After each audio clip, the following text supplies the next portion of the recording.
Vê? E hoje, Pedro, a gente abriu o programa aqui perguntando o seguinte: o que é que vem agora? A partir do momento em que o governo federal decide ir ao Supremo Tribunal Federal para tentar derrubar a decisão do Congresso que suspendeu a alta do IOF. Tem tanta discussão nesse assunto, não só a política, mas como a questão estrutural também, que é o país não achando um jeito de fechar suas contas. A gente vai conversar agora com o deputado Joaquim Passarinho, que é do PL do Pará, presidente da Frente Parlamentar do Empreendedorismo, que está acompanhando lá de dentro da Câmara toda essa polêmica. E a gente se pergunta o seguinte, né, deputado? O senhor que representa o empreendedorismo no país, quem se planeja para investir vê essa tensão, essa insegurança e pensa o quê, hein? Bom dia. Bom dia a todos da Band News, Rádio Band. Eu queria agradecer esse espaço para a gente começar a conversar sobre esse assunto, né?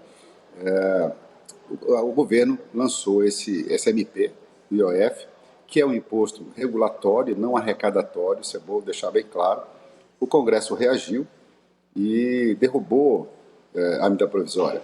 E, infelizmente, o governo se recorre do judiciário, causando essa insegurança. Primeiro, a insegurança quando se colocou a MP. Se ela não é arrecadatória, uma medida dessas transformada em arrecadatória de uma hora para outra, pega de surpresa quem está investindo, quem está pegando crédito, quem está precisando abrir uma loja, quem está precisando se socorrer de algum crédito para poder crescer, empregar, gerar emprego, gerar renda nesse país, ele não pode ser pego de surpresa. Por isso que nós temos o princípio da anualidade, né, quando se fala em impostos. Isso vai dizer, mas esse IOF ele é feito por portaria, por decreto presidencial. Sim, por isso mesmo ele não é um imposto arrecadatório. Ele é um imposto regulatório para defender o mercado, para defender o Brasil no caso de algum ataque externo. Então, para isso que ele é regulatório e não precisa ser por lei. Até para a isenção de imposto de renda, o governo precisa do legislativo. O governo passou por cima do legislativo, fez uma medida arrecadatória, o Congresso reagiu e o governo agora está dizendo que o Congresso usurpou das suas atividades e passou por cima e fez o que não deveria. Eu acho que quem começou errando, se for o caso, foi o governo e nós precisamos acabar com essa insegurança. Vou dizer, já é tão difícil investir no Brasil sem segurança jurídica, sem previsibilidade, fica muito difícil. Deputado, prazer estar com o senhor aqui no Jornal Gente, seja muito bem-vindo. E nesse embate que o senhor está descrevendo muito bem, o governo alega justiça tributária e entra com a campanha ricos que não querem pagar impostos contra os pobres que estão precisando de dinheiro. E isso a gente vê que é um discurso recorrente do atual governo. O IOF é um imposto que atinge somente os ricos ou, eu pergunto para o senhor, também vai pegar os menos favorecidos em cheio, aumentando o custo do crédito? Olha, primeiro, esse discurso, essa narrativa do governo é muito engraçado. Eu acho que é uma coisa de marketing já do ano que vem. É o nós contra eles, é os pobres contra os ricos, uns jogando uns contra os outros, brasileiros contra brasileiros. Esse não é o caminho. O IOF, se vê muito IOF, se fala muito IOF no cartão de crédito internacional, quando alguém viaja para a Europa, para os Estados Unidos e faz compra e aí paga mais IOF. Não estão preocupados. O rico que tem dinheiro para ir para a Europa, para ir para os Estados Unidos fazer compra, ele não está preocupado se o IOF é 3%, se é 4%, se é 5%. Ele não quer saber isso. Isso pouco importa para quem tem um recurso. O problema é para o pequeno. Se você fizer qualquer transação, seja em dólar, seja internacional, seja em crédito, você encarece o crédito para quem precisa, para quem paga o cartão a prazo, quem divide no cartão, esse vai pagar mais caro. Quando você importa, a gasolina importada, nós ainda temos gasolina importada a dólar, vai aumentar o preço da gasolina, vai aumentar o preço do pãozinho de cada dia.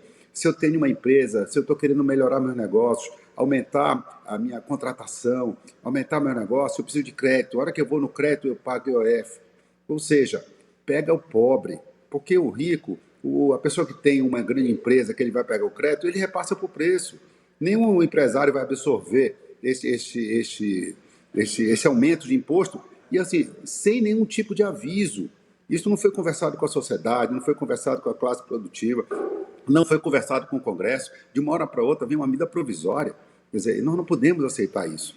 Eu acho que nós precisamos, no mínimo, dar segurança para quem continua acreditando no Brasil, para que essas pessoas não saiam, não vão para a Argentina, por exemplo, investir. Nós precisamos que eles continuem no Brasil. O governo parece que não entende isso, né? E não consegue entender o recado que o Congresso deu, que sua base deu. Vamos lá, foram 393 votos.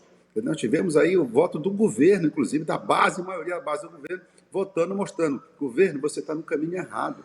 E o governo insiste em continuar no caminho errado.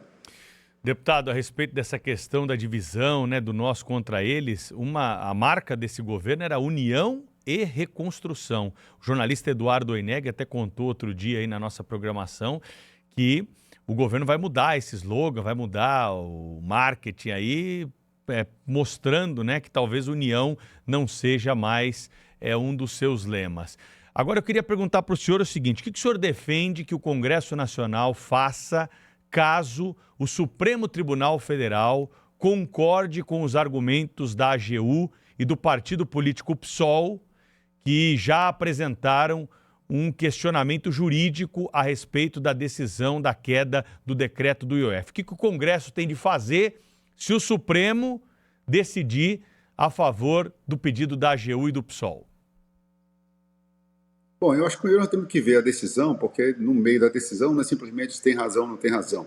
Vem os argumentos da decisão, para que a gente possa tomar uma posição. Mas o governo, eu acho que ele está esticando a corda com o Congresso e com a sua base. Sem diálogo, sem conversa. Novamente, o governo erra quando não conversa com a sua base, sabendo se deve ir ou não. Isso o governo vai ter problema. Por exemplo, você tem a medida 1303, né, outra medida provisória, que aí já entra nas letras de crédito, né, tanto do agro como da construção civil, do imobiliário. Enfim, o governo faz atrapalhada acima de atrapalhada. E se o governo insistir com esse tipo de coisa, como essa do IOF, e por acaso a Suprema Corte der uma decisão favorável, mantendo a alta do IOF, eu acho que o Congresso vai rever essas outras medidas provisórias e essas outras tentativas do governo de arrecadação. E nós não somos contra o governo arrecadar. Se nós formos olhar os 2 anos e meio para trás, todas as posições do governo nós atendemos. Lembra lá do CARF, no voto de qualidade, nós demos para o governo quer arrecadar, o governo tem tido superávit, tem tido recorde de arrecadação. O problema do governo não é a arrecadação. A parte do governo que ele não entende é que os gastos do governo são gastos sem qualidade, ineficientes, né? Precisa qualificar o seu gasto, precisa reduzir o seu gasto. Eu estava vendo uma reportagem esses dias, né? Temos uma outra fraude aí que é no seguro-defeso. Quer dizer, no governo Lula aumentou 57% o número de seguro-defesa. Será possível que isso pode ser verdade? Será possível que cidades que têm 16, 18 mil habitantes, nós temos 16 mil pescadores? Quer dizer, nós estamos vendo que o governo entrega na mão de sindicatos, de cooperativas, de associações, o que seria a função dele de fazer. Então, sem nenhum tipo de controle. E isso está indo pelo ralo. Tudo que o governo arrecada, nós não estamos vendo no investimento, nós estamos vendo indo para o ralo, em falta de política de controle. Então, o governo precisa fazer as duas coisas. Não só arrecadar mais, como tem feito, mas é preciso qualificar o seu gasto, dar eficiência no seu gasto e, principalmente, acabar com as fraudes que existem no governo. A gente está conversando aqui no Jornal Gente com o deputado Joaquim Passarinho, que é o presidente da Frente Parlamentar do Empreendedorismo. Deputado, naquele dia, quarta-feira da semana passada, em que o aumento IOF caiu no Congresso, nós acompanhamos ao longo de todo o dia declarações de deputados e senadores ligados ao governo. Muitos falavam mais ou menos o seguinte: olha, vai derrubar o IOF? Então entendam, deputados e senadores, que a conta não vai fechar e que isso vai afetar também emendas parlamentares. Quando a gente vê que o Brasil não está conseguindo fechar a sua conta, o que sai é mais do que entra, falando aqui numa linguagem bem popular. Qual que é a contribuição que o Congresso Nacional pode dar também? Olha, eu acho que encarar isso de frente, e não só o Congresso, eu acho que todos os poderes, o Executivo tem que fazer a parte dele, o Congresso pode fazer sim a sua, o Congresso se empoderou durante esses anos muito, realmente. Então temos as emendas individuais, temos as emendas de bancada, e tem algo que ainda é muito nebuloso, sim, né? Você tem falado nisso, o ministro Dino bateu nisso, que são as emendas de relator, que emenda de comissão, que é algo que nem nós, deputados, temos acesso direto. É um grupo de deputados que fazem isso. Então, acho que nós temos condições, sim, de fazer essas aferições. O Congresso pode, sim, liberar um pouco das suas emendas de comissão, que não vai fazer falta para nenhum que está trabalhando seriamente ali. O Judiciário pode fazer também a sua parte, que nós vemos quando chega o final do ano, sobra dinheiro no judiciário e se distribui bônus à vontade para juízes, embargadores, para o Ministério Público. Quer dizer, isso são coisas que nós não podemos aceitar no Brasil, que está apertando o cinto. Volto a dizer, nós estamos no meio de uma reforma tributária e nós estamos aumentando imposto, ninguém aguenta mais. O brasileiro não aguenta mais pagar imposto. E eu falando um dia desse com alguém da Receita, o cara disse, mas tem países que cobram mais imposto que o Brasil. Eu disse, tem sim, com certeza, mas entregam muito mais. O problema é que o Brasil cobra muito e entrega quase nada. Falta qualidade, falta eficiência no gasto público. Então, eu acho que está faltando o governo dialogar com a sociedade. E não está colocando nós contra eles, pobres contra ricos, porque é falácia. Quando o ministro fala, o IOF atinge a cobertura. Não atinge, não. Ele atinge a cobertura, ele atinge o porteiro do prédio, ele atinge quem lava o carro, ele atinge quem está precisando de alguma forma pegar o crédito, não é nem pegar o crédito, quem vai comprar um pão, quem vai comprar algo. Se esse fornecedor pegou crédito, ele passou por preço. E quem paga normalmente a conta é o trabalhador, é o pagador de imposto. Então, nós estamos defendendo esse pequeno, né? E não estamos querendo entrar nessa guerra. Acho que falta o governo, ao invés de tentar guerrear, lutar contra o Congresso, é sentar e procurarmos juntos soluções. Agora, deixa eu só fazer uma pergunta bem direta para o senhor, deputado. O que o senhor acha que o ministro Alexandre de Moraes vai decidir? Sim para o governo ou sim para o Congresso? Antigamente dizia o que né, da cabeça de juiz, né, da barriga de mulher, a gente não sabe o que sai. Hoje, da barriga de mulher, a gente já sabe cada ultrassom. Mas na cabeça de juiz, a gente não sabe, então não dá para fazer nenhum tipo de prognóstico. Eu espero que os presidentes... Vamos lá, nós temos uma decisão, que você falou quarta-feira, das duas casas, uma atrás da outra. Uma hora depois da decisão de uma casa, a outra casa já decidiu, por ampla maioria. Será que não dá para ver isso? Será que dá para as pessoas entenderem o recado? E eu acho que também, se o ministro Alexandre quiser inaugurar um novo tempo, né, conversar com o presidente da Câmara, com o presidente do Senado, inaugurar esse novo modelo de diálogo, a gente poder chegar ao entendimento. Eu espero que isso aconteça. Deputado, já que o senhor citou a Argentina, né, é um país que colhe os frutos aí do seu ajuste fiscal, com queda forte da inflação, crescimento econômico e redução da pobreza, pelo menos o que os números estão dizendo, né? Não fui para a Argentina depois disso. Até estive lá rapidamente, mas não pude comprovar. Então, isso é o que a gente sabe pelas notícias e pelos números que estão aqui. Agora, o senhor falou sobre ajuste fiscal, que não deveria ser esse embate ideológico de esquerda e de direita. E qualquer família brasileira sabe que se gastar mais do que ganha, vai ter problema. Na opinião do senhor, por que o governo continua na contramão e fica relevando o tão necessário corte de gastos que aqui no Jornal Gente a gente fala todos os dias, deputado? Olha, eu sei que vocês falam e eu acho que nós precisamos continuar falando. O que eu acho é que não está no DNA do PT, no DNA do governo, fazer corte de gasto. Eles não sabem fazer corte de gasto. Então, por isso que há uma sanha arrecadatória a todo momento.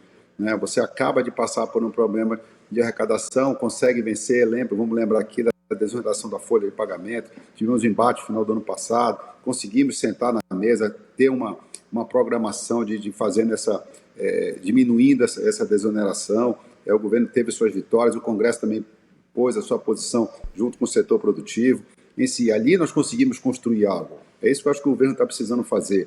Eu acho que nós podemos ver alguns incentivos fiscais que estão, talvez, já passando do tempo de estarem sendo dados. Concordo que o governo traga isso para a mesa. Por medida provisória, que eu acho que é uma medida de força. Né? Eu acho que o governo pode trazer isso em cima do projeto de lei, vendo quais são as isenções de impostos que estão sendo dados, benefícios fiscais que estão sendo dados, quais setores estão realmente contribuindo para isso, como, por exemplo, o agro tem contribuído muito para a balança comercial, para a geração de emprego, de renda. Aqueles setores que não, por acaso, não estiverem correspondendo, nós podemos começar a rever alguns tipos de isenção. Eu acho que qualquer benefício fiscal ele deve ter início, meio e fim. Realmente o Brasil tem isso. Você começa com algo que é provisório e esse provisório acaba ficando definitivo. Mas isso parte de um diálogo. Infelizmente, o governo não consegue fazer isso porque não consegue fazer o que a dona de casa faz.